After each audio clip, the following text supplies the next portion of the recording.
हवा जो रुख ऐं राज सम्झी वेंदो आहियां, ग़म ऐं ख़ुशीअ जो साज सम्झी वेंदो आहियां।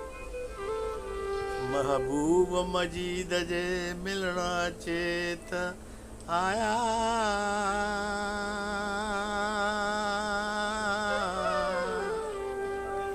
त फेरने जो आवाज़ सम्झी वेंदो आहियां।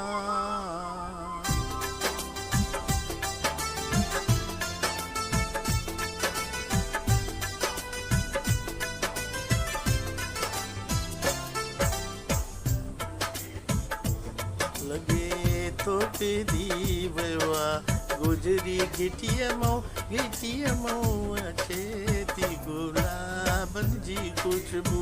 लॻे थो पेरी वियो आहे गुज़री घिटीअ मां अचे थी गुलाबनि जी ख़ुशबू। लॻे थो शायदि घुमियो आहे मिटीअ मां अचे थी गुलाबनि जी ख़ुशबू।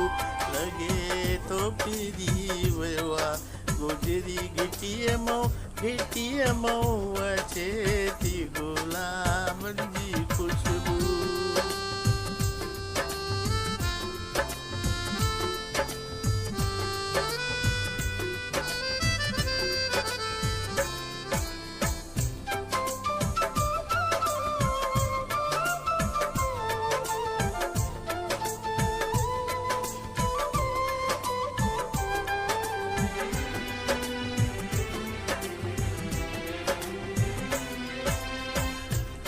लॻी वई अख मुंहिंजी न दस्तक ॿुधी मूं, न पायल जी छम छम न आहट ॿुधी मूं। घणी पल बीठो हुयो मुंहिंजे दर ते, घिटीअ मां अचे थी गुलाबनि जी ख़ुशबू। लॻे थो पेरी वियो आहे गुज़री घिटीअ मां अचे थी गुलाबनि जी ख़ुशबू। लॻे थो शायदि घुमियो आहे मिटीअ मां अचे थी गुलाबनि जी ख़ुशबू। लॻे थो फिरी वियो आहे गुज़री घिटीअ मां अचे थी गुलाबनि जी ख़ुशबू।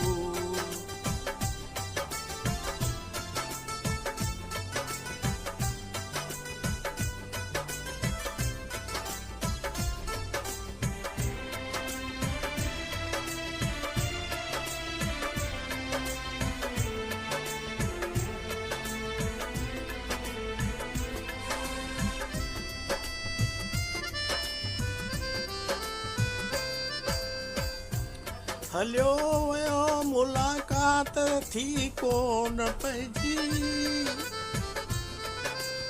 वो दीदार की बात थी कोन पइजी।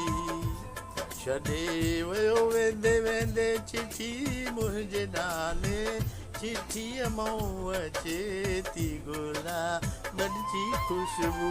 लॻे थो फिरी वियो आहे गुज़री घिटीअ मां अचे थी गुलाबनि जी ख़ुशबू।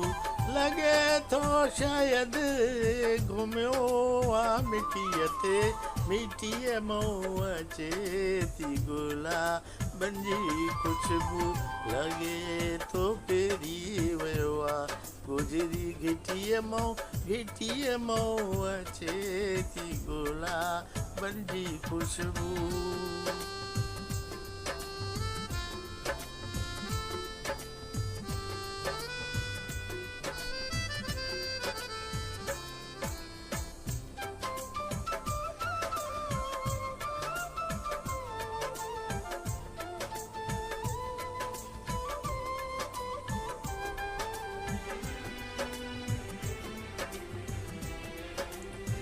दॿ सां प्रिय जी चिठी असां खोली सलामत सां गॾु हुई मोहबत जी ॿोली मजीदा मजिया चिठीअ में मिठी हिकु मिठीअ मोह अचे थी गुलाब जी ख़ुशबू लॻे थो तेरी वियो आहे गुज़री गिटीअ